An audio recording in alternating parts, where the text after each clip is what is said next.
இனி விரிவான செய்திகள். இந்திய வம்சாவழியினரின் உலகளாவிய அமைப்பு சார்பில் நடைபெற்ற சர்வதேச வணிக மாநாடு மற்றும் கண்காட்சியை துணைநிலை ஆளுநர் கைலாசநாதன் துவக்கி வைத்து பார்வையிட்டார்.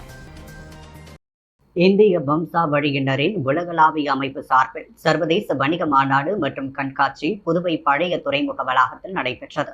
துணைநிலை ஆளுநர் கைலாசநாதன் சிறப்பு விருந்தினராக கலந்து கொண்டு மாநாட்டினை துவக்கி வைத்து கண்காட்சியை பார்வையிட்டார். நிகழ்ச்சியில் உள்துறை மற்றும் தொழில்துறை அமைச்சர் நமச்சிவாயம், பொதுப்பணி மற்றும் சுற்றுலா அமைச்சர் லட்சுமி நாராயணன், பல்வேறு நாடுகளைச் சேர்ந்த தொழில் முதலீட்டாளர்கள் மற்றும் கொய்யோ அமைப்பின் பிரதிநிதிகள் கலந்து கொண்டனர். துணைநிலை ஆளுநர் ஆற்றிய உரையில் இந்திய வம்சாவழியை சார்ந்தவர்களும் வெளிநாட்டு வாழ் இந்தியர்களும் உலகின் பல நாடுகளில் சிறந்த தொழில் முனைவோராக தொழில் அதிபர்களாக வளர்ச்சி அடைந்திருக்கின்றனர். அவர்கள் இந்தியாவில் உள்ள இளைஞர்களுக்கு பெரும் ஊக்க சக்தியாக திகழ்கின்றனர். அவர்கள் தங்களுடைய முதலீட்டை மீண்டும் தாய்நாட்டின் வளர்ச்சிக்காக முதலீடு செய்யும் பொழுது இந்தியா 3வது வளர்ச்சி பெற்ற பொருளாதார நாடாக விரைவில் வளர்ச்சி பெறும். புதிய தொழில் துவங்குவதற்கும் கல்வி, சுற்றுலா, மருத்துவம் போன்ற துறைகளில் முதலீடு செய்வதற்கும் புதுச்சேரி ஏற்ற இடமாக தெரிவித்துள்ளார். விமான நிலைய விரிவாக்கம், கடல் வழி போக்குவரத்து, நெடுஞ்சாலை மேம்பாட்டு பணிகள் நடைபெற்று வருகின்றன. ஆன்மீக சுற்றுலா, சுகாதார சுற்றுலா, பாரம்பரிய சுற்றுலா என்று அனைத்து வகையிலும் சுற்றுலாவை மேம்படுத்துவதற்கான முயற்சிகள் மேற்கொள்ளப்பட்டு வருகிறது. சுற்றுலா பயணிகளால் அதிக விரும்பப்படும் இடமாக உலகின் அவசியம் பார்க்க வேண்டிய இடங்களில் பிரான்சில் உள்ள துலஸ் நகரத்தை அடுத்த புதுச்சேரி 2வது இடத்தில் இருக்கிறது. பாரத பிரதமர் குறிப்பிட்டதை போல பெஸ்ட் புதுச்சேரியை உருவாக்குவதற்கான சூழலை அரசு மேற்கொண்டு வருகிறது. இங்கே முதலீடுகள் செய்வதன் மூலம் பாரத பிரதமர் விரும்பும் விக்சித் பாரத், சுதந்திரம் அடைந்த 100வது ஆண்டில் வளர்ச்சி பெற்ற பாரதம் என்று உருவாக்குவதில் நீங்களும் பங்கு பெற முடியும் என்று தெரிவித்தார். கடந்த சில தினங்களுக்கு முன்பு ரெஸ்டோ பாரில் கொலை செய்யப்பட்ட வாலிபரின் கொலை வழக்கில் புதுச்சேரி போலீசாரின் விசாரணை மீது நம்பிக்கை இல்லாததால் அவ்வழக்கை சிபிஐக்கு மாற்ற வேண்டும் போன்ற பல்வேறு கோரிக்கைகள் அடங்கிய புகார் மனுவினை துணைநிலை ஆளுநரிடம் காங்கிரசார் வழங்கினர். முன்னாள் முதலமைச்சர் நாராயணசாமி தலைமையில் காங்கிரசார் முன்னாள் அமைச்சர்கள், சட்டமன்ற உறுப்பினர்கள், காங்கிரஸ் கட்சியினர் புதுவை துணைநிலை ஆளுநர் கைலாஷ்நாதனை அவரது அலுவலகத்தில் சந்தித்து மனு ஒன்றை அளித்தனர். அதில் சுற்றுலாவை மேம்படுத்துவதாக நினைத்து முதலமைச்சர் ரங்கசாமி அதிக அளவில் மதுவுடன் நடனமாடும் பார்களுக்கு அனுமதி அளித்துள்ளதாகவும், இதனால் வார இறுதி நாட்களில் தமிழ்நாடு, கர்நாடகா, ஆந்திர பிரதேஷ் மற்றும் பல்வேறு மாநிலங்களிலிருந்து புதுவை வரும் சுற்றுலாவினர் காலை 5 மணி வரை குடித்துவிட்டு நடனம் ஆடுவது புதுவையின் கலாச்சாரத்தை கெடுக்கும் விதமாக உள்ளதாகவும், இதனால் சட்டம் ஒழுங்கு பிரச்சனை சீர்குலைந்து வருவதாக தெரிவிக்கப்பட்டுள்ளது. மேலும் விதிக்கப்பட்ட நேரம் தாண்டி இயங்கும் ரெஸ்டோ பார்கள் மீது நடவடிக்கை எடுக்க வேண்டும்.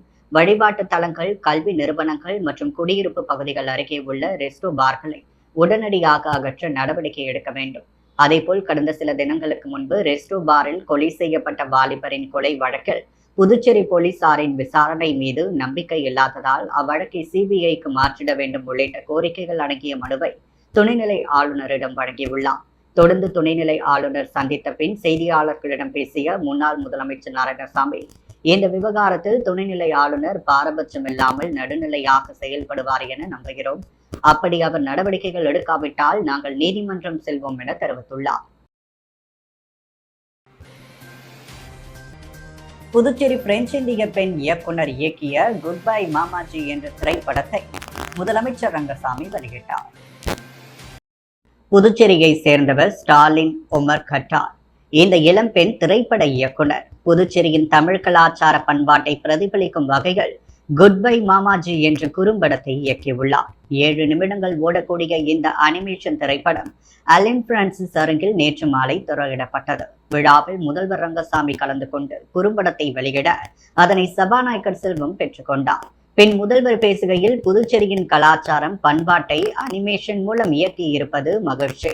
புதுச்சேரியின் கலாச்சாரத்தை உலக அரங்கிற்கு கொண்டு சென்றுள்ள இயக்குனரை பாராட்டுகிறேன் என்றார். விழாவில் சபாநாயகர் செல்வம், சுற்றுலாத்துறை அமைச்சர் லட்சுமி நாராயணன், அலைன்ஸ் பிரான்சிஸ் தலைவர் நலம் சதீஷ், விஷன் ஹோலிஸ்டிக் மேலாண் இயக்குனர் சுரேஷ் உள்ளிட்ட பலர் கலந்து கொண்டனர். தமிழ் பண்பாட்டை பிரதிபலிக்கும் இந்த குறும்படம் 20 விருதுகளுக்கு பரிந்துரை செய்யப்பட்டது. ஸ்பெயின், மலேசியா நாடுகளின் விருதுகளை பெற்றுள்ளது என்பது குறிப்பிடத்தக்கது. புதுச்சேரி கடற்கரை அழிவின் துவக்கத்தில் உள்ளதை அரசாங்கம் கவனத்தில் கொள்ளவில்லை என்று சமூக ஆர்வலர் ஜோர்ஜ் சார்லஸ் மார்டின் குற்றம் சாட்டியுள்ளார். தாய்லாந்து தலைநகர் பாங்காக்கில் ஐக்கிய நாடுகள் சபை மாநாட்டு மையத்தின் சார்பில் 5வது சர்வதேச இளைஞர் மன்றத்தின் விழா நடைபெற்றது. கடந்த 21 மற்றும் 22 ஆகிய தேதிகளில் நடைபெற்ற இந்த கருத்தரங்கில் இந்தியாவில் இருந்து சார்லஸ் குழுமங்களின் தலைவர் மற்றும் நிர்வாக இயக்குநரும் சமூக சேவகருமான ஜோஸ் சார்லர் மார்டின் கலந்து கொண்டார். விழாவில் பேசிய பொழுது, புதுச்சேரி கடற்கரை எவ்வளவு அழகுடன் இருந்ததோ அதே அளவுக்கு இப்பொழுது அழிவின் துவக்கத்தில் உள்ளது. கடல் நீர் மட்டம் அதிகரித்து நமது முன்னோர்கள் பயன்படுத்திய நிலங்கள் அரித்து செல்லப்பட்டு கொண்டிருக்கிறது. நிலத்தடி நீரில் உப்பு நீர் கலந்து குடிக்க தகுதியற்ற ஒன்றாக மாறிக்கொண்டுள்ளது. இன்று பல கடற்கரை பகுதிகளில் நிலத்தடி நீர் குளிப்பதற்கு கூட உகந்ததாக இல்லை. இதனை பார்த்து கொண்டு புதுச்சேரி மக்கள் பொறுமையுடன் தான் இருக்கின்றனர். அதற்காக இவ்வளவு பொறுமையுடன் இருக்க வேண்டியதில்லை. இவற்றை சரி செய்வதாக அரசாங்கங்கள் நீண்ட காலமாக வாக்குறுதி தந்துள்ளது. அவை எப்பொழுது நடக்கும், எப்பொழுது பலன் தரும் என்பது தெரியாது. இதற்கு தீர்வாக அறிவியல் ஆய்வகங்களுடன் உயிர்நீர் சுத்திகரிப்பு முறைகளை அறிமுகப்படுத்தியுள்ளோம். முயன்றால் எதுவும் சாத்தியம்தான் என்பதை நிரூபித்து வருகிறோம். இது தொழில்நுட்பத்தின் காலகட்டம். இந்த தொழில்நுட்பங்கள் உங்களின் பணியாளராக இருக்கட்டும். உங்களை ஆள அனுமதிக்காதீர்கள். உங்களின் புத்தி கூர்மைக்கு மாற்றாக தொழில்நுட்பங்கள் இருக்கும் என்று ஒவ்வொரு நாளும் எண்ணி விடாதீர்கள். இன்று பல இளைஞர்கள் அரசியலிலிருந்து விலகி நிற்கலாம் என நினைக்கின்றனர். தேர்தலின் போது மட்டுமே அரசியல் கட்சிகளால் இளைஞர்கள் நினைவு கூறப்படுகின்றனர். இது ஜனநாயகத்திற்கான துரோகம். நீங்கள் நாளைக்கான தலைவர்கள் அல்ல, நீங்கள் இன்றைக்கான தலைவர்கள் என அவர் பேசினார். முத்தியால்பேட்டை சோலைநகர் மீனவர்களுக்கும் நடுக்குப்பம் மீனவர்களுக்கும் இடையே உள்ள தகராறு காரணமாக நேற்றிரவு சோலை நகரில் புகுந்த நடுக்குப்பம் மீனவர்களால் பரபரப்பு ஏற்பட்டது. புதுவை சோலை நகரை சேர்ந்த மீனவர்களுக்கும் கோட்டக்குப்பம் நடுக்குப்பம் பகுதியை சேர்ந்த மீனவர்களுக்கும் சமீப காலமாக தகராறு நிலவி வருகிறது. கடலில் மீன் பிடிக்கும் பொழுது இரு தரப்பினருக்கும் இடையே வாக்குவாதம் ஏற்பட்டுள்ளது. இந்நிலையில் நேற்றைய தினம் இரவு நடுக்குப்பத்தை சேர்ந்த மீனவர்கள் சுமார் 50க்கும் மேற்பட்டோர் படகுகளில் கடல் வழியாக சோலை நகர் பகுதிக்கு வந்தனர். அங்கு சோலை நகர் மீனவர்கள் படகு நிறுத்தும் இடத்திற்கு வந்து மிரட்டல் விடுத்தனர். இதனால் சோலை நகர் மீனவர்கள் நள்ளிரவில் கடற்கரையில் திரண்டனர். இரு தரப்பினருக்கும் இடையே ஆயுதங்களோடு மோதல் ஏற்படும் சூழல் ஏற்பட்டது. இது குறித்து தகவல் அறிந்த பிரகாஷ்குமார் சட்டமன்ற உறுப்பினர் மற்றும் முத்தியால்பேட்டை போலீசார் அங்கு விரைந்து வந்து இருதரப்பு மீனவர்களையும் சமாதானப்படுத்தினர். தொடர்ந்து சோலை நகர் மீனவர்கள் முத்தியால்பேட்டை காவல் நிலையத்தில் புகார் அளித்தனர். புகாரின் பேரில் நடுக்குப்பம் பகுதியை சேர்ந்த 50 மீனவர்கள் மீது போலீசார் வழக்கு பதிவு செய்தனர். இதனால் சோலை நகர் பகுதியில் பரபரப்பும் பதற்றமும் நிலவியது. சோலை நகர் பகுதியில் போலீசார் குவிக்கப்பட்டு பாதுகாப்பு பணியில் ஈடுபடுத்தப்பட்டுள்ளனர். வீராம்பட்டினம் அருள்மிகு செங்கல்நீரம்மன் ஆலய பிரம்மோற்சவ விழாவில் முத்துப்பல்லக்கு திருவீதி விழா ஆயிரக்கணக்கான பக்தர்கள் சுவாமி தரிசனம் செய்தனர். புதுச்சேரி அரியாங்குப்பம் கொம்யூன் வீராம்பட்டினம் கிராமத்தில் எழுந்தருளியுள்ள அருள்மிகு ஸ்ரீ செங்கல்நீரம்மன் ஆலயத்தின் 406வது பிரம்மோற்சவ தேர் திருவிழா கடந்த 6ஆம் தேதி கொடியேற்றத்துடன் துவங்கியது. தொடர்ந்து இவ்வாலயத்தில் அம்மனுக்கு சிறப்பு அபிஷேக ஆராதனைகளுடன் மின் அலங்காரத்தில் சிம்ம வாகனம், யானை வாகனம், அன்னப்பட்சி வாகனம், குதிரை வாகனம் உள்ளிட்ட பல்வேறு வாகனங்களில் சுவாமி வீதி உலா மாட வீதிகளில் நடைபெற்றது. அதைத் தொடர்ந்து முக்கிய விழாவான தேர் திருவிழா கடந்த வாரம் வெள்ளிக்கிழமை அன்று மிக சிறப்பாக நடைபெற்றது. லட்சக்கணக்கான பக்தர்கள் கலந்து கொண்டு சுவாமி தரிசனம் செய்தனர். அதைத் தொடர்ந்து 6ஆம் வெள்ளியான நேற்று முத்துப்பல்லக்கு திருவீதி விழா நடைபெற்றது. முன்னதாக அம்மனுக்கு பால், தயிர், இளநீர், மஞ்சள், சந்தனம், பன்னீர் உள்ளிட்ட பல்வேறு திரவியங்களால் ஆன சிறப்பு அபிஷேகங்கள் நடைபெற்றது. தொடர்ந்து உற்சவ மூர்த்திக்கு சிறப்பு அலங்காரம் செய்யப்பட்டு சிறப்பு பூஜைகள் நடைபெற்றது. பிரம்மாண்ட மின் அலங்காரத்துடன் கூடிய முத்து பல்லக்கில் சுவாமி வீதி உலா காட்சி மாட வீதிகளில் நடைபெற்றது. சிறப்பு விருந்தினராக சட்டமன்ற உறுப்பினர் பாஸ்கர் என்ற தட்சிணாமூர்த்தி கலந்து கொண்டு சுவாமி தரிசனம் செய்து பல்லக்கு வீதி விழாவினை துவக்கி வைத்தார். நடைபெற்ற விழாவில் தமிழகம், புதுச்சேரி உள்ளிட்ட பல்வேறு மாநிலங்களில் இருந்தும் பல்லாயிரக்கணக்கான பக்தர்கள் விழாவில் கலந்து கொண்டு சுவாமி தரிசனம் செய்தனர். இவ்விழாவிற்கான ஏற்பாடுகளை வீராம்பட்டினம் மக்கள் குழு உபயத்தில் ஆலய தனி அதிகாரி சுரேஷ், திருப்பணிக்குழு தலைவர் மகாலிங்கம் தலைமையிலான குழுவினர், கிராம மக்கள், இளைஞர்கள் சிறப்பாக செய்திருந்தனர். பிச்சபிரான்பேட் பகுதியில் நடைபெற்ற ஊசுடு தொகுதியின் முன்னாள் சட்டமன்ற வேட்பாளர் மறைந்த பலராமனின் 5ஆம் ஆண்டு நினைவு தினத்தில் சிறப்பு விருந்தினராக என்ஆர் காங்கிரஸ் பிரமுகர் நாராயணசாமி கலந்து கொண்டு ஏழை எளிய மக்களுக்கு நலத்திட்ட உதவிகளை வழங்கினார். ஊசுடு தொகுதியில் முன்னாள் சட்டமன்ற வேட்பாளர் மறைந்த பலராமனின் 5ஆம் ஆண்டு நினைவு தினம் அவர்களது குடும்பத்தினர் சார்பில் அனுசரிக்கப்பட்டது. மறைந்த பலராமனின் மகனும் என்ஆர் காங்கிரஸ் கட்சியின் ஆதி திராவிடர் மற்றும் பழங்குடியினர் அணியின் மாநில செயலாளர் ராஜா வெங்கடேஷ் தலைமையில் நடைபெற்ற நிகழ்வில் சிறப்பு விருந்தினராக என்ஆர் காங்கிரஸ் பிரமுகரும் உழவர்கரை தொகுதி சமூக சேவகருமான நாராயணசாமி கலந்து கொண்டு பிச்சவீரான்பேட் பகுதியில் அலங்கரித்து வைக்கப்பட்டிருந்த மறைந்த பலராமனின் படத்திற்கு மலர் தூவி மரியாதை செலுத்தினார். தொடர்ந்து அப்பகுதியை சேர்ந்த ஏழை எளிய மக்களுக்கு நலத்திட்ட உதவிகளையும் வழங்கியும் 400க்கும் மேற்பட்டவர்களுக்கு அன்னதானம் வழங்கி சிறப்பாக கொண்டாடினார். இதில் மறைந்த பலராமனின் குடும்பத்தினர், ஆதி திராவிடர் அணியின் தலைவர் அன்பு, ஊசுடு தொகுதி தலைவர் தாமோதரன், கணேஷ், ஊர் முக்கியஸ்தர்கள் பலர் கலந்து கொண்டனர். புதுச்சேரி மகாத்மா காந்தி வீதியில் அமைந்துள்ள அருள்மிகு ஏழை பிள்ளையார் திருக்கோவிலின் கும்பாபிஷேக பெருவிழா பத்திரிகையை சட்டமன்ற உறுப்பினர் நேரு பொதுமக்களுக்கு வழங்கினார்.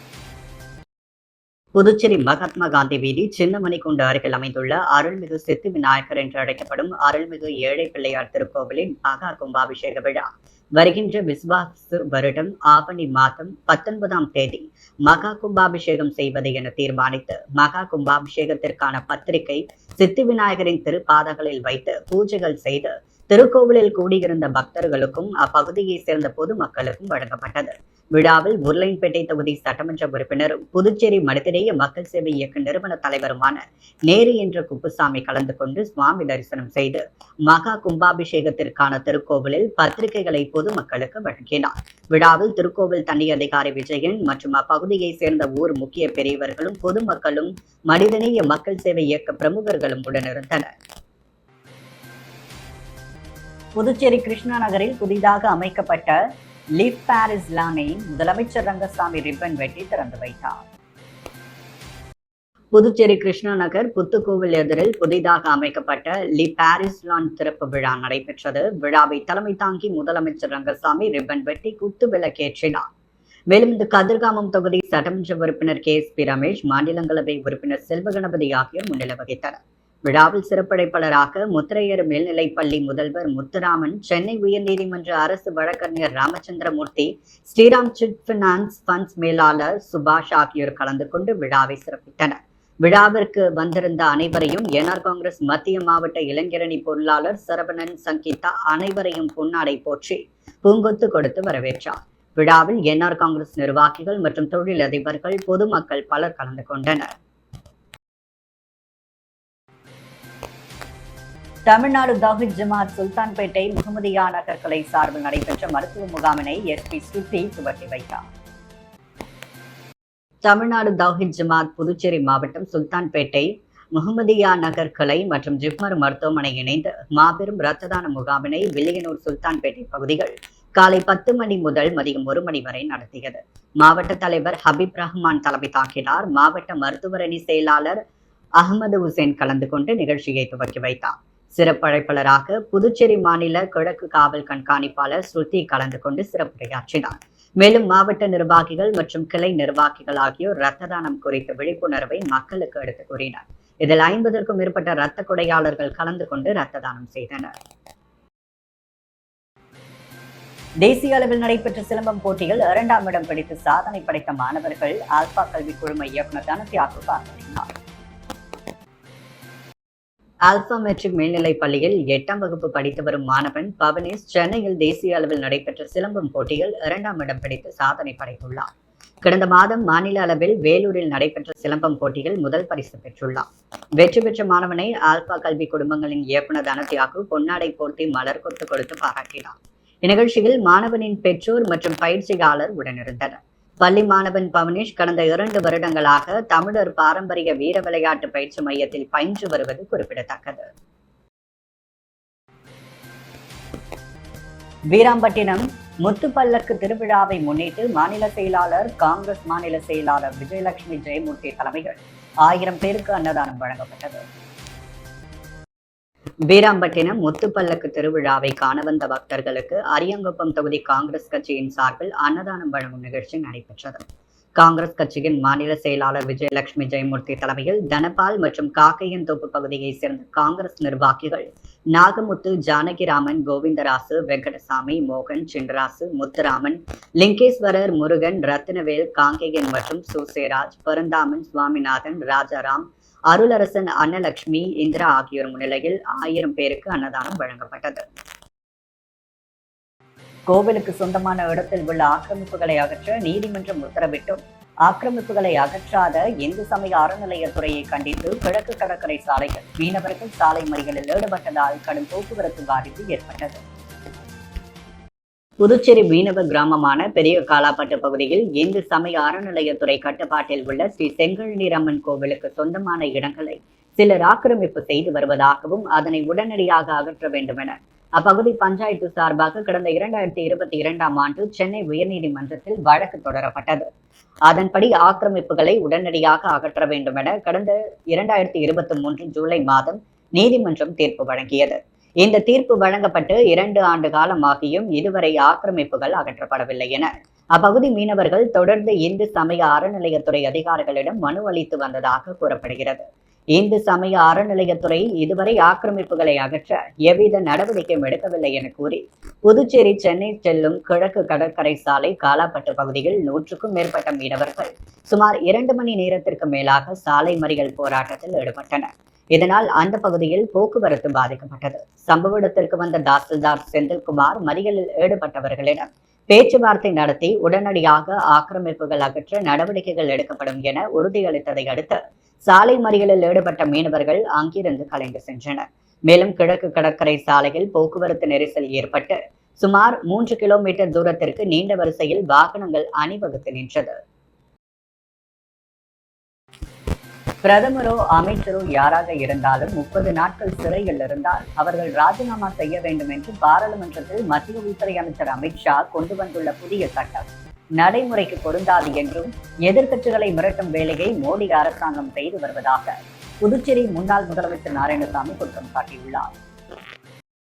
புதுச்சேரியில் உள்ள தனது இல்லத்தில் செய்தியாளர்களிடம் பேசிய முன்னாள் முதலமைச்சர் நாராயணசாமி பாராளுமன்றத்தில் 2 தினங்களுக்கு முன்பு பிரதமராக இருந்தாலும் அமைச்சராக இருந்தாலும் வழக்கு பதிந்து 30 நாட்கள் சிறையில் இருந்தால் அவர்கள் ராஜினாமா செய்ய வேண்டும் என்ற சட்டத்தை உள்துறை அமைச்சர் அமித்ஷா கொண்டு வந்துள்ளார். இது நடைமுறைக்கு பொருந்தாது என்றும் எதிர்க்கட்சிகளை மிரட்டும் வேலையை மோடி அரசு செய்து வருகிறது. இதற்கு தமிழக திமுக முதலமைச்சர் ஸ்டாலின், காங்கிரஸ் எதிர்ப்பு தெரிவித்துள்ளனர். கடந்த தேர்தலில் வாக்கு திருட்டில் ஈடுபட்டுதான் மோடி அரசு பதவிக்கு வந்தது. எனவே அவர் தனது பதவியை ராஜினாமா செய்ய வேண்டும் என தெரிவித்தார். மேலும் புதுச்சேரியில் புதிய கல்விக் கொள்கையால் கல்வித்தரம் குறைந்துள்ளதாகவும் அனைத்து வகுப்புகளுக்கும் பொதுத் தேர்வு வைப்பதால் மாணவர்களுக்கு மன உளைச்சல் ஏற்பட்டுள்ளது. இந்தி திணிப்பை மாணவர்கள் ஏற்றுக்கொள்ளவில்லை. அதனால்தான் எங்களது ஆட்சியில் புதிய கல்விக் கொள்கையை எதிர்த்தோம். சிபிஎஸ்இ ஆசிரியர்களுக்கு முழுமையாக பயிற்சி கொடுக்கப்படவில்லை. 10,000 மாணவர்கள் பள்ளி படிப்பை பாதியில் நிறுத்திவிட்டதாக மத்திய அரசே கூறியுள்ளது என குறிப்பிட்ட அவர், காரைக்காலில் 1050 மாணவர்கள் 12ஆம் வகுப்பில் தோல்வி அடைந்துள்ளனர். புதுச்சேரியிலும் பலர் தோல்வி அடைந்துள்ளனர். புதுச்சேரியில் கல்வித்துறை கேட்பாரற்று உள்ளது. கல்வித்துறை அமைச்சர் இதற்கு பொறுப்பேற்று ராஜினாமா செய்ய வேண்டும் என கோரிக்கை வைத்தனர். தொடர்ந்து பேசிய அவர், பாஜக மேலிட பொறுப்பாளர் சுரானா புதுச்சேரியில் அதிமுகவுடன் கூட்டணி பேசவில்லை என கூறியுள்ளார். அதிமுக, என்ஆர் காங்கிரஸ், பாஜக கூட்டணியில் உள்ளனரா இல்லையா என்ற நிலை உள்ளது என்றும் 13 ரெஸ்டோ பார்களை மூடுவதாக கண் துடைப்புக்காக கூறினர். மறுநாளே ரெஸ்டோ பார்கள் திறக்கப்பட்டது. ரெஸ்டோ பாரை மூடக்கோரியும் ரெஸ்டோ பாரில் இளைஞர் கொலை செய்யப்பட்ட வழக்கை சிபிஐ விசாரணைக்கு உத்தரவிட வேண்டும் என ஆளுநரை சந்தித்து வலியுறுத்த உள்ளோம் என்றும் காவல்துறை கையூட்டு பெற்றுக்கொண்டு செயல்படுகின்றனர். அந்த ரெஸ்டோ பார் முதலமைச்சருக்கு வேண்டியவர் என்பதால் முதலமைச்சர் எடுக்கவில்லை என பகிரங்கமாக குற்றம் சாட்டியுள்ளார். பள்ளி மாணவர்களுக்கு இடையூறாக இருந்த இலவம்பஞ்சு மரத்தை அகற்றாததால் புதுச்சேரி வனத்துறை அலுவலகத்தில் வன பாதுகாப்பு அதிகாரி அருள்ராஜியிடம் பாஜக சட்டமன்ற உறுப்பினர் சாய்ஜே சரவணகுமார் சரமாரியாக கேள்வி எழுப்பியதால் பரபரப்பு ஏற்பட்டது. புதுச்சேரி ஊசுடு தொகுதி பிள்ளையார்குப்பம் பகுதியில் அரசு உயர்நிலைப் பள்ளியில் உள்ள இலவம்பஞ்சு மரத்திலிருந்து பஞ்சு காற்றில் பறப்பதால் மாணவர்கள் கடுமையாக பாதிக்கப்பட்டு வருகின்றனர். இதனால் சில மாணவர்கள் டிசி வாங்கி கொண்டு மாற்றுப் பள்ளிக்கு சென்று விட்டனர். ஆகையால் இந்த மரத்தை வெட்ட கோரி வனத்துறைக்கு சாய்ஜி சரவணகுமார் சட்டமன்ற உறுப்பினர் கடிதம் அனுப்பினார். ஆனால் இதுவரையில் மரம் அகற்றப்படவில்லை. இந்நிலையில் தொண்டமாநத்தம் பகுதியில் சாலையோரம் மிகுந்த பழமை வாய்ந்த புளிய மரத்தை சிலர் வெட்டி அகற்றியுள்ளனர். இதற்கு வனத்துறை அதிகாரிகள் அனுமதி கொடுத்துள்ளனர். இந்நிலையில் இதனை கண்டித்து கடலூர் சாலையில் உள்ள வனத்துறை அலுவலகத்தை முன்னாள் அமைச்சரும் பாஜக சட்டமன்ற உறுப்பினருமான சாய்ஜி சரவணகுமார் அவரது ஆதரவாளர்களுடன் முற்றுகையிட்டார். பின்னர் வன பாதுகாப்பு அதிகாரி அருள்ராஜனிடம் ஒரு சட்டமன்ற உறுப்பினர் அனுப்பிய கடிதத்திற்கு என்ன நடவடிக்கை எடுக்கப்பட்டுள்ளது, மேலும் சாலையோரம் மிகுந்த புளிய மரத்தை சிலர் தீ வைத்து எரித்து அதன் பிறகு வெட்டியுள்ளனர். ஆனால் வனத்துறை அதிகாரியான தாங்கள் அந்த மரம் இடிவிழுந்து இறந்து விட்டதாக சான்றிதழ் கொடுத்துள்ளீர்கள்.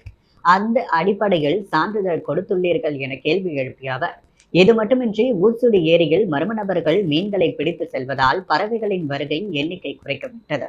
சிலர் சாலையோர மரங்களை வெட்டி இடத்தை ஆக்கிரமிப்பு செய்து வருகின்றனர். ஆண்டுதோறும் வனத்துறைக்கு பல கோடி ரூபாய் அரசு நிதி ஒதுக்குகிறது. ஆனால் ஒரு இயந்திரம் வாங்குவதற்கு கூட பணம் இல்லை என கூறுகிறீர்கள். இதற்கு அருள்ராஜ் சில மரக்கன்றுகள் நடும் படங்களை காண்பித்து அரசு பணம் செலவு செய்யப்பட்டுள்ளது குறித்து விளக்கினார். மேலும் இடம் அளவீடு செய்யும் பணி நடந்து வருகிறது. எனக்கு கீழ் உள்ளவர்களின் தகவலை வைத்து அந்த மரம் இடிந்து விழுந்ததாக சான்றிதழ் கொடுத்தேன். தவறு என்றால் அதனை மாற்றிக்கொள்கிறேன். பள்ளியில் உள்ள இளமம் பஞ்சு மரத்தை அகற்ற நடவடிக்கை எடுக்கிறேன் என தெரிவித்தார். இதையடுத்து சட்டமன்ற உறுப்பினர் மற்றும் அவரது ஆதரவாளர்கள் அங்கிருந்து புறப்பட்டு சென்றனர். இச்சம்பவத்தால் வனத்துறை அலுவலகத்தில் பரபரப்பு ஏற்பட்டது. உழவர்கரை தொகுதி மக்கள் சேவகர் வழக்கறிஞர் சசிபாலன் பிறந்தநாள் விழாவையொட்டி தொகுதியில் உள்ள நலிந்த பெண்களுக்கு தையல் இயந்திரம் உள்ளிட்ட நலத்திட்ட உதவிகளை வழங்கினார். உழவர்கரை தொகுதி மக்கள் சேவகரும் வழக்கறிஞர் சசிபாலன் பிறந்தநாள் விழா கொண்டாடப்பட்டது. விழாவையொட்டி மேரி உழவர்கரை பகுதியில் உள்ள மீனாட்சி சுந்தரேஸ்வரர் கோவிலில் சிறப்பு அபிஷேக ஆராதனை நடைபெற்றது. தொடர்ந்து ரெட்டியார்பாளையம் புனித ஆந்திரேய ஆலயத்தில் பிரார்த்தனையும், ரெட்டியார்பாளையம் தேவா நகரில் உள்ள தர்காவில் இறை வழிபாடு நடைபெற்றது. காலை 9 மணிக்கு கம்பன் கலைநகர் கருணை இல்லத்தில் அன்னதானம் வழங்கப்பட்டது. காலை 9:30 மணிக்கு உழவர்கரை தொகுதியில் உள்ள அரசு பள்ளிகளில் படிக்கும் மாணவர்களுக்கு இனிப்புகள் வழங்கப்பட்டது.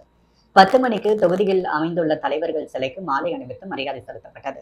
10:30 மணிக்கு தொகுதியில் இலவச மரக்கன்றுகள் நடப்பட்டது. மதியம் 12 மணிக்கு அன்னதானம் வழங்கப்பட்டது. மாலை 5 மணிக்கு நலிந்த தொழிலாளர்களுக்கு தள்ளுவண்டி, ஊனமுற்றோர்களுக்கு 3 சைக்கிள், ஆதரவற்ற மகளிர்களுக்கு தையல் இயந்திரம், அனைத்து மகளிர்களுக்கும் புடவை வழங்கப்பட்டது. விழா ஏற்பாடுகளை உழவர்கரை தொகுதி சசிபாலன் பாசறையினர் செய்திருந்தனர். அன்னை வேளாங்கண்ணி மாதா கொடியேற்றத்திற்கு நடைபயணம் மேற்கொள்ளும் பக்தர்களுக்கு மனிதநேய மக்கள் சேவை இயக்கம் சார்பில் இலவச உணவு மற்றும் மருத்துவ பொருட்கள் வழங்கப்பட்டது. அன்னை வேளாங்கண்ணி மாதா கொடியேற்றத்திற்கு திரளான பக்தர்கள் வருடந்தோறும் நடைபயணம் மேற்கொள்கின்றனர். அதை முன்னிட்டு மனிதநேய மக்கள் சேவை இயக்க பொதுச் செயலாளர் விநாயகம் தலைமையில் கொஜ்ரியோ கராத்தே சங்கம் செயலாளர் சுந்தர்ராஜன் முன்னிலையில் வேளாங்கண்ணி மாதா கொடியேற்றத்திற்கு செல்லும் அனைத்து பக்தர்களுக்கும் இலவச உணவு மற்றும் தண்ணீர் பாட்டில் மற்றும் மருத்துவ பொருட்கள், குளுக்கோஸ், எனர்ஜி ட்ரிங்க்ஸ், தைலம் போன்ற பொருட்கள் வழங்கப்பட்டது. இந்நிகழ்ச்சிக்கான ஏற்பாடுகளை மனிதநேய மக்கள் சேவை இயக்க நிர்வாகி ரெனோ ஏற்பாடு செய்திருந்தார். நிகழ்ச்சியின் பொழுது அருள் மெடிக்கல் சென்டர் உரிமையாளர் பெருமாள் ராஜா உடனிருந்தார். நிகழ்ச்சியில் பிரகாஷ், ரமேஷ், மணிகண்டன், தினேஷ், ஜோசப், விக்கி, அலெக்ஸ், மனிதநேய மக்கள் சேவைக்கு உறுப்பினர்கள் பலர் கலந்து கொண்டனர். ராதா என்கின்ற தனபூசணி அம்மா நினைவு கூறும் வகையில் நடைபெற்ற அன்னதான நிகழ்ச்சியில் சட்டமன்ற உறுப்பினர் பாஸ்கரன் தட்சிணாமூர்த்தி கலந்து கொண்டு அன்னதானத்தை துவக்கி வைத்தார். அரியாங்குப்பம் வீராம்பட்டினம் சாலையில் உள்ள பாரதி நகர் பகுதியில் பாரதி நகர் குடியிருப்பு நலவாழ்வு சங்க தலைவரும் என்ஆர் காங்கிரஸ் அமைப்பு சாரா நலவாழ்வு சங்க மாநில இணை பொதுச் செயலாளரும் அரியாங்குப்பம் தமிழ்ச்சங்க துணைத் தலைவருமான மதன் என்கின்ற சக்திவேல் அவருடைய தாயார் ராதா என்கின்ற தனபூசணி அம்மாளை நினைவு கூறும் வகையில் வீராம்பட்டினம் ஸ்ரீ செங்கல் நீரம்மன் ஆலய முத்துப்பல்லக்கு திருவிழாவை காண வந்த பக்தர்களுக்கு அன்னதானம் வழங்கும் நிகழ்ச்சி நடைபெற்றது. சக்திவேல் முன்னிலையில் நடைபெற்ற இந்த நிகழ்ச்சியில் சட்டமன்ற உறுப்பினர் பாஸ்கரன் தட்சிணாமூர்த்தி கலந்து கொண்டு 1000 பேருக்கு அன்னதானம் வழங்கினார். இந்நிகழ்ச்சியில் சுப்பிரமணியன், மாலதி என்கின்ற புஷ்பா காந்தி, ஜெகநாத், உறவினர்கள், நண்பர்கள் கலந்து கொண்டு அன்னதானம் வழங்கினர். வீராம்பட்டினம் அருள்மிகு ஸ்ரீ செங்கல் நீரம்மன் ஆலய முத்துப்பல்லக்கு திருவிழாவை காண வந்த பக்தர்களுக்கு என்ஆர் காங்கிரஸ் சார்பில் அன்னதானம் வழங்கப்பட்டது. அரியங்குப்பம் கொம்யூன் வீராம்பட்டினம் அருள்மிகு செங்கல் நீரம்மன் ஆலய முத்துப்பல்லக்கு திருவிழா ஆண்டுதோறும் ஆடி மாதம் முதல் வெள்ளிக்கிழமை துவங்கி 6வது வெள்ளிக்கிழமை முத்துப்பல்லக்கு திருவிழா நடைபெறுவது வழக்கம். முத்துப்பல்லக்கு திருவிழாவை காண புதுச்சேரி மற்றும் புதுச்சேரி ஒட்டியுள்ள தமிழக பகுதியைச் சேர்ந்த ஆயிரக்கணக்கான பொதுமக்கள் வருவது வழக்கம். அவர்களுக்கு அரியாங்குப்பம், வீராம்பட்டினம் சாலை, ஆர்கே நகர், காக்கையந்தோப்பு உள்ளிட்ட பகுதிகளில் பொதுமக்களுக்கு அன்னதானம் வழங்கும் நிகழ்ச்சி நடைபெற்றது.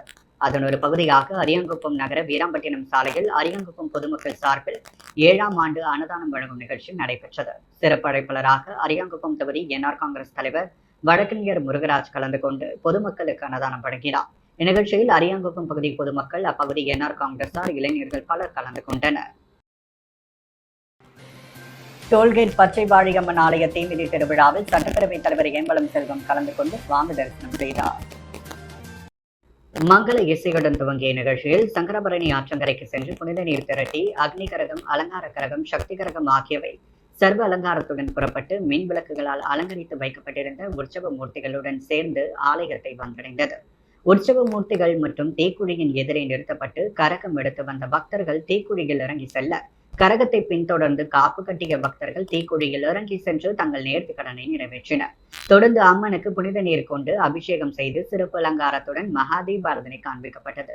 இதில் சிறப்பு அழைப்பாளராக சட்டப்பேரவைத் தலைவர் ஏம்பலம் செல்வம், அரியாங்குப்பம் தொகுதி சட்டமன்ற உறுப்பினர் பாஸ்கரேந்திர லட்சுணாமூர்த்தி, அரியாங்குப்பம் கம்யூன் பஞ்சாயத்து முன்னாள் தலைவர் ஆனந்தன், காங்கிரஸ் செயலாளர் விஜயலட்சுமி, ஜெயமூர்த்தி, சமூக ஆர்வலர் முருகன் என்கின்ற பெருமாள், நோனாங்குப்பம் நடராஜன் ஆகியோர் கலந்து கொண்டு சுவாமி தரிசனம் செய்தனர். இந்த தீமிதி திருவிழாவில் ஏராளமான பக்தர்கள் கலந்து கொண்டு சுவாமி தரிசனம் செய்து அம்மனின் அருளை பெற்றனர். இதற்கான ஏற்பாடுகளை அறங்காவல் குழு தலைவர் இளங்கோவன், செயலாளர் இதயவேந்தன், பொருளாளர் கணேசன், கிராம தலைவர்கள் நாகலிங்கம், சங்கர், முத்துராமன் மற்றும் இயக்குநர்கள் டோல்கேட், கன்னிகயன், அரியாங்குப்பம் மற்றும் மணவெளி, ஆர்கே நகர் பொதுமக்கள் செய்திருந்தனர். வீராம்பட்டினம் முத்துப்பல்லக்கை காண வந்த பக்தர்களுக்கு காக்கையந்தோப்பு பகுதியில் பாஜக சார்பில் பாதாம் பால் வழங்கப்பட்டது. வீராம்பட்டினம் ஸ்ரீ செங்கல் நீரம்மன் ஆலய முத்துப்பல்லக்கு திருவிழாவை காண வந்த பக்தர்களுக்கு அரியாங்குப்பம் பழைய கடலூர் சாலை, வீராம்பட்டினம் ஆர்ச் முதல் வீராம்பட்டினம் சாலை, வீராம்பட்டினம் விநாயகர் கோவில் வரை வழிநெடுகிலும் பல்வேறு அரசியல் கட்சியினர், சமூக ஆர்வலர்கள், தொண்டு நிறுவனத்தினர் அன்னதானம் மற்றும் பாதாம் பால் வழங்கினர். அதன் ஒரு பகுதியாக காக்கையந்தோப்பு பகுதியில் மணவெளி தொகுதி பாஜக சார்பில் பொதுமக்களுக்கு பாதாம் பால் வழங்கும் நிகழ்ச்சி நடைபெற்றது. கணபதி சங்கீதா ஏற்பாட்டில் நடைபெற்ற நிகழ்ச்சியில் சட்டமன்ற உறுப்பினர் பாஸ்கரேந்திர லட்சுணாமூர்த்தி கலந்து கொண்டு பொதுமக்களுக்கு பாதாம் பால் வழங்கும் நிகழ்ச்சியை துவக்கி வைத்தார். இந்நிகழ்ச்சியில் முன்னாள் அறங்காவல் குழு தலைவர் காமராஜ் செழியன், சசி நரசிம்மன், ஆதிமூலம், அருள்ராஜ், பாண்டியன், பச்சையப்பன், செந்தில் முருகன், வேலு உள்ளிட்ட பலர் கலந்து கொண்டு பொதுமக்களுக்கு பாதாம் பால் வழங்கினர். புதுவையின் அன்றாட நிகழ்வுகளை காண பாண்டி ஹெட்லைன்ஸ் யூடியூப் சேனலை சப்ஸ்கிரைப் பண்ணுங்க. தொடர்ந்து எங்களுடன் இணைந்திருக்க பக்கத்தில் உள்ள பெல் பட்டனை பிரஸ் பண்ணுங்க, லைக் பண்ணுங்க, ஷேர் பண்ணுங்க. என்றும் உங்களுடன் பாண்டி ஹெட்லைன்ஸ்.